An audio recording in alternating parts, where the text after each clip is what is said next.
Nifty আজকে সারাদিনই sideways ছিল। আমরা নিফটি অ্যানালিসিস করব 24শে আগস্ট 2026 সোমবারের জন্য। মাঝে দুদিন গ্যাপ রয়েছে, একটা জিজ্ঞাসা চিহ্ন রেখে মার্কেট কিন্তু শেষ হয়েছে। ইউএস এবং ইরানের মধ্যে যে কনফ্লিক্টটা চলছে সেটি কিন্তু তার জেরে বা অনিশ্চয়তার জেরে কিন্তু ক্রুড অয়েল একটুখানি বেড়ে গেছে।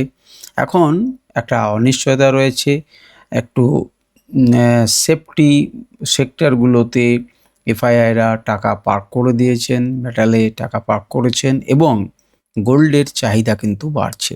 এইরকম অবস্থাতে এই সপ্তাহ শেষ হয়েছে এবং এই সাপ্তাহিক চার্ট যদি নিফটি দেখেন তাহলে দেখবেন যে টানা 2 সপ্তাহ কিন্তু নেগেটিভে বন্ধ হয়েছে। তো এইরকম অবস্থাতে নিফটি ছেড়ে আমাদেরকে গেছে। আমরা দেখার চেষ্টা করব যে নিফটির কি অবস্থা।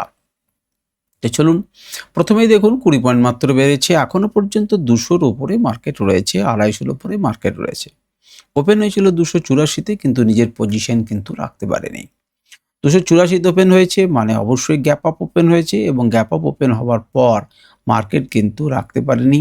নিচের দিকে এসেছিল 206 পয়েন্ট, অর্থাৎ মার্কেট সারাদিনে ওই 80 পয়েন্টের মতো একটা ছোট জায়গাতে আবদ্ধ রয়েছে। কেন এই সাইডওয়েজ মার্কেটে রয়েছে সেই নিয়ে আমি আলোচনা করেছি। আমরা 5টি বড় কারণকে নিয়ে আলোচনা করেছি, যার মধ্যে 3টি নেগেটিভ ছিল, 2টি পজিটিভ রয়েছে। তো সব মিলিয়ে একটি মানে জিজ্ঞাসা চিহ্ন, একটি অনিশ্চয়তার জন্য মার্কেট রয়েছে, যেটি আপনাদেরকে বললাম। যদি আমরা উইকলি চার্টে দেখেন তাহলে পরপর দুবার কিন্তু কি দেখছেন, নেগেটিভে কিন্তু ক্লোজ হয়েছে। যা ওপেন হয়েছিল তার থেকে নিচে ক্লোজ হয়েছে, যা ওপেন হয়েছে তার থেকে নিচে ক্লোজ হয়েছে বা প্রিভিয়াসে থেকে ক্লোজ হয়েছে। এখান থেকে বড় সাপোর্ট নিয়েছে 24,112। সুতরাং আমরা এর আগেও দেখেছি 112, 120 আপনাদেরকে বারে বলেছি।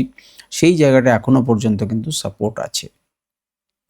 যদি তেল $93 উপরে সাস্টেন না করে বা উপরেই থেকে গেল তাহলে মার্কেটের উপর একটা প্রেশার পড়বে, কিন্তু সেটা যদি না হয় তাহলে ততক্ষণ পর্যন্ত 24,000-এর লেভেল কিন্তু সে মেনটেন করার চেষ্টা করবে। চলুন উইকলি ক্যান্ডেল আমরা দেখলাম, আর পরে যদি সময় হয় ভালোভাবে দেখব। আমরা ডেলি ক্যান্ডেলকে দেখার চেষ্টা করি। আমাদের এই নিচের জোন থেকে একটা সাপোর্ট নিয়েছিল, সাপোর্ট নিয়ে এখানে একটা জিজ্ঞাসা চিহ্ন তৈরি করেছিল। এই জিজ্ঞাসা চিহ্ন ছিল, অর্থাৎ দুদিকের কোন দিকে যাব আমি বুঝতে পারছি না। ওয়ান কাইন্ড অফ ডোজি টাইপের মারপিট করে একটি জায়গাতে এসে দাঁড়িয়েছে। যদিও আগের সপ্তাহের আগের দিনের তুলনায় সেটি উপরে, কিন্তু তার সত্ত্বেও এখানে একটি জিজ্ঞাসা চিহ্ন তৈরি হয়। আজকেও আমরা ক্লিয়ার কাট সেখানে কোনো মতামত পেলাম না। তার উপরে মার্কেট উঠেছিল ঠিকই, কিন্তু মার্কেটকে টেনে কিন্তু নামানো হলো। আবার নিচের দিক থেকে একটু বাইং এলো, কিন্তু ক্লোজ হয়েছে এই রেঞ্জের মধ্যে। আমরা এই রেঞ্জটাকে ফলো করব। এই রেঞ্জটাকে আমরা দেখব যে তার উপরে বা বাইরে যখনই যাবে তখনই একমাত্র মনে করব যে একটা গুরুত্বপূর্ণ লেভেল।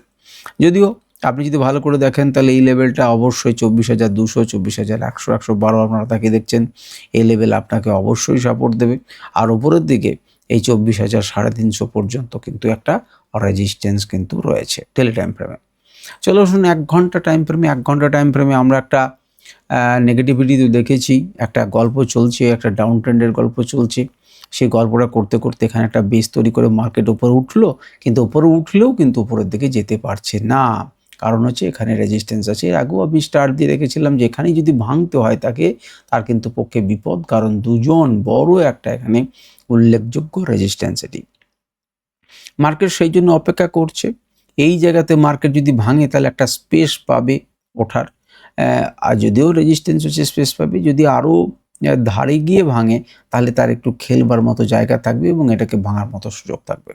এটাকে কি ভাঙবার মতো মার্কেটের কাছে ক্ষমতা নেই? আছে। তাহলে ভাঙতে গেলে একটি বড় ক্যান্ডেল তৈরি হতে হবে। সেই বড় ক্যান্ডেল তৈরি হতে বড় বুলিশ ক্যান্ডেল তৈরি হতে হবে। আর বড় বুলিশ ক্যান্ডেল যদি তৈরি হতে হয় তাহলে তার মধ্যে কারণ থাকবে। সেই রকম ধরনের কারণ এই মুহূর্তে দেখা যাচ্ছে না। তবে শনিবার রবিবারের মধ্যে যা কিছু হতে পারে এবং সেক্ষেত্রে আমরা দেখব যে কী ধরনের ঘটনা ঘটতে পারে। তো তাকিয়ে দেখুন একটা পজিশনাল আমরা দেখতে পারি যে 300-র উপরে যদি মার্কেট ওঠে তাহলে কিন্তু একটু স্ট্রং বলে আমরা মনে করতে পারি। দেখা যাক সামনে কি করছে না করছে। কিন্তু আপনারা দেখতে পাচ্ছেন, যদি আমি একটু বড় করে দেখাই তাহলে কেন উপরের দিকে সে ধাক্কা খেলো আপনারা দেখেই বুঝতে পারবেন। তাকিয়ে দেখুন এইটুকুতেই মোটামুটি আমাদের হয়ে যাবে। এটুকুতেই মোটামুটি আমাদের হয়ে যাবে, আপনি বুঝতে পারবেন। বা আরও যদি ভালো করে বুঝতে চান তাহলে আরও এইটুকু দেখালাম। এইটুকু দেখি দেখান আপনাকে আমি দেখানোর চেষ্টা করছি। প্রথমের যে জায়গাটাতে ছিল তাকিয়ে দেখুন 1 নাম্বার পজিশন, সেখানে উপরে উঠতে যে ধাক্কা খেয়েছে মার্কেট নিচে এসেছে। একে একে বাইপাস করেছে, মার্কেট একদম ওপেন হয়েছে। এখানে ওপেন হওয়ার পর যখন নিচে আসছিল তখন দ্বিতীয় নাম্বার এখানে সাপোর্ট নিয়েছে। তাহলে রেজিস্ট্যান্স 1 খেয়েছে, সাপোর্ট 2 হলো। তৃতীয় নাম্বার দেখুন এই অঞ্চলকে ঘিরে পরিবর্তন হচ্ছে, দরকার নেই। এখানে কি হয়েছে, রেজিস্ট্যান্স এটা হচ্ছে 3। তারপরে দেখুন রেজিস্ট্যান্স 4, সাপোর্ট এবং রেজিস্ট্যান্স 4, 5, 6 অনেক কিছু আছে। এখানেও দেখুন একে ঘিরে আবর্ত হয়েছে। নিচের দিকে যদি আসেন তাহলে দেখবেন একে ঘিরে আবর্তিত হয়েছে এবং তার পাশে মডিফাইড কিছু সাপোর্ট রেজিস্ট্যান্স তৈরি হয়েছে। মার্কেট এখানে এসে যে কিছুটা ওপর নিচে হবে না সেটাই তো অস্বাভাবিক, অর্থাৎ এখানে এসে সে দোলাচালে ভুগবে না, এটা তো ঠিক নয়। তাহলে এই জোনটাই এমন, এই জোনে কিন্তু সেই জন্যেই মার্কেট এসে চিন্তা ভাবনা করছে। আর যদি কাছাকাছি আপনি সঙ্গ চান তাহলে কাছাকাছি দেখবেন যে মার্কেট যখন উপর থেকে নিচে আসছিল তখন এই জায়গাটাতে সাপোর্ট নিয়েছে, উপরে গেছে, আবার নিচে এসেছে, এই জায়গাটাতে সাপোর্ট নিয়েছে। তাহলে আপনি এটাকে এবং এই লেভেলটাকে যদি একটুখানি দাগ দিই, আগের দিন যেমন দেখাচ্ছিলাম এখানে রেজিস্ট্যান্স ফেস করে নিচে এসেছে এবং তারপর যখন গেল রিটেস্ট করতে গেল নিচে এসেছে, আপনি যদি এটাকে ডান দিকে বাড়ান তাহলে আপনি কি দেখতে পাচ্ছেন, এই জোনটার মধ্যেই মার্কেট গিয়েছিল। তাহলে নিচের দিক থেকে যদি এই জোনে যায় তাহলে এটা তো রেজিস্ট্যান্স এবং স্বাভাবিকভাবেই সে ফেস করেছে এবং মার্কেট নিচের দিকে আসার চেষ্টা করেছে। তাহলে উপর দিকে যাব বললেই হবে না, সে খুলেছেই রেজিস্ট্যান্সের জন্যে এবং এটাকে ধীরে ধীরে এখানে বেস তৈরি করে সেই রেজিস্ট্যান্সকে ভাঙতে হবে এবং তারপর পরের দিকে যেতে হতে পারে। কিন্তু সেটা যেতে গেলে একটা অনুকূল পরিবেশের দরকার, সেই অনুকূল পরিবেশ যদি তৈরি হয় অবশ্যই এটা ভেঙে যাবে। এবারে চলে আসুন 15 মিনিট টাইম ফ্রেমে। 15 মিনিট টাইম ফ্রেমে দেখুন কি হচ্ছে। ফার্স্ট ক্যান্ডেলটি যখন অনেক উপরে উঠলো এবং সেখান থেকে ধাক্কা খেয়ে ফেললো, কেন ফেললো আপনারা এখানেও ছোটো টাইম ফ্রেমে দেখতে পাবেন। মার্কেট এসে দেখুন এই অঞ্চলকে সাপোর্ট দিচ্ছে। এই অঞ্চলটাতে বারে বারে সে কী করেছে, আগের দিনে সে ভাঙতে পারছিল না, কোনো রকম ভেঙে উপরে কিন্তু সাস্টেন করে রিটেস্ট করে থাকার চেষ্টা করেছিল। মার্কেট ধীরে ধীরে কী করলো, আমরা দাগ দিয়েছিলাম মনে আছে, আমরা বললাম যে এইভাবে একটি দাগ দিয়ে রাখুন। তো মার্কেট যখন উপর থেকে নিচে আসছে তখন আপনি যদি মনে করেন যে এখানে সেল করলেন বা আপনি যদি অনুভব করতে পারেন যে মার্কেট পড়ছে তাহলে আপনি নিচে আসুন। যদি ফার্স্ট ক্যান্ডেলটা ট্রেড করার মতো আপনার ক্ষমতা না থাকে তাহলে আপনি আগে মার্কেটকে পড়তে দিন, কোন জায়গাতে সাপোর্ট নিচ্ছে দেখুন এবং সাপোর্ট নেবার পরে ছোটো একখানা ট্রেড কিন্তু আপনি নিতে পারেন। এবং সেক্ষেত্রে টার্গেট কত হবে আপনি তাকিয়ে দেখুন, এই পর্যন্ত যেতে পেরেছে, এই পর্যন্ত বারে মার্কেট চেষ্টা করেছে, আপনি তাকিয়ে দেখুন তো এই পর্যন্ত কি টার্গেট আপনি পেলেন না, আপনি পেলেন এবং অনেকক্ষণ ধরে সেখানে ক্লোজ করলো এবং ক্লোজ করার পর উপরের দিকে গেল। উপরের দিকে গেলেও তো হবে না, আপনি তাকিয়ে দেখুন যে উপরের দিকে গেলে হবে, এখানে তো রেজিস্ট্যান্স আছে, একদম পারফেক্টলি এখানে রেজিস্ট্যান্স ফেস করেছে এবং এই জোনটাকে আপনি নো ট্রেড জোন করতে পারতেন, কারণ আপনি বুঝতে পারছেন না রেজিস্ট্যান্স আছে। মার্কেট যখন ক্লোজ করলো এবং তারপর রিটেস্ট করলো আপনি ট্রেড করতে পারতেন নেক্সট আবার ট্রেড পর্যন্ত, এখান থেকে সাপোর্ট নিয়ে আবার উপর দিয়ে রেজিস্ট্যান্স ফেস করছে। সুতরাং এইভাবে সে কিন্তু করলো এবং একটা নেগেটিভিটি ছিল, কারণ এটি এবং এটি যখন তৈরি হয়ে গেল তখন আপনি একটা ট্রেন লাইনকে ড্র করতে পারতেন। সুতরাং মার্কেটে যখন এখান থেকে আবার বাই করছেন তখন আপনার দৌড় কিন্তু এই ট্রেন লাইন পর্যন্ত না কি এই পর্যন্ত, ট্রেন্ড লাইনকে ভেঙে যাবার পর এখানে যেতে পারি, একে ভেঙে যাবার পর এখানে যেতে পারি। একটা লেভেল থেকে একটা লেভেলের প্রতি আপনি যাবেন তা তো নয়, কিন্তু এই লেভেলটা যেটি আপনাকে বাধা দিচ্ছিল সেটি এখন আপনাকে কি দিচ্ছে, সাপোর্ট দেওয়ার চেষ্টা করছে। এটাই হচ্ছে মার্কেটের মজা এবং সাপোর্ট রেজিস্ট্যান্স। আপনি এখন কি করতে পারেন, এই হাই থেকে পুরো এইভাবে একটা ট্রেন্ড লাইনকে ড্র করে রাখতে পারেন। যদিও তার উপরে ক্লোজ হয়েছে, ক্লোজ হোক, মার্কেট কোনো জায়গাতে খুলুক, মার্কেট সাপোর্ট নিতে আসুক, এটি আপনার সাপোর্টে পরিণত হয়ে আছে। মার্কেট যদি এর উপরে থাকে এখান থেকে সাপোর্ট নেবে এবং উপরের দিকে যাবে।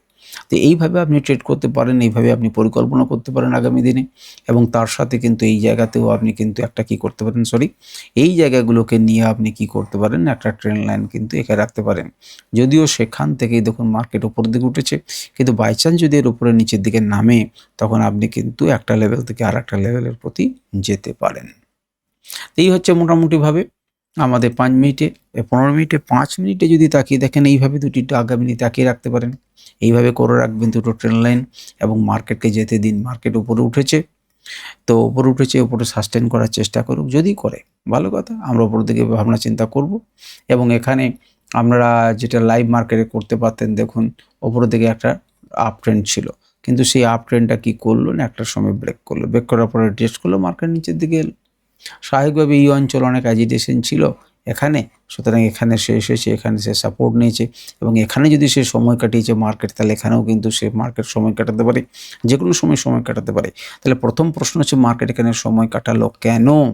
কেন না এখানে দুপক্ষের এখানে টাগ অফ ওয়ার চলেছে, সেই যে এরিয়াটা টাগ অফ ওয়ার, সেই এরিয়াটা যতক্ষণ পর্যন্ত না ক্লিয়ার হচ্ছে মার্কেট তো ওখানেই থাকবে। এদের যেদিন সিদ্ধান্ত হয়ে যাবে উপরে যাব নিচে যাব, তখন আমরা ক্লিয়ার কাট আমরা সিদ্ধান্ত পাবো। যদি আমরা 25 আগস্টের অবস্থাটা দেখি তাহলে দেখব যে 24,200 কিন্তু স্ট্রং সাপোর্ট জোনে এখনও পর্যন্ত পরিণত হয়ে আছে। তুলনামূলকভাবে 24,250 সেটিও কিন্তু সাপোর্টে আছে, কিন্তু এটা অলঙ্ঘনীয় নয়, এটা ভেঙে যেতে পারে। 2,000 মাত্র সাপোর্ট, এটাকে যে কোনো মুহূর্তে ভেঙে দিতে পারে। আপনি যদি দেখেন 23,300 সেটা কিন্তু রেজিস্ট্যান্স, কিন্তু তবুও কিছুটা কম, সেটা আটকানো যেতে পারে, তারপরে কিন্তু আর যাবে না। ডবলের বেশি, তারপরে 350, 350 পরে 400, একটা হিউজ 3 গুণ 4 গুণ করে সব রেজিস্ট্যান্স করে রেখেছে। সুতরাং মার্কেটে পয়েন্টগুলোকে আপনারা দেখলেন কোনগুলো সাপোর্ট এবং রেজিস্ট্যান্স। আশা করি আমাদের কাজে লাগবে। আজকে ভিডিও পর্যন্ত প্রশ্ন থাকলে অবশ্যই করবেন, আমি চেষ্টা করব আপনাদের প্রশ্নের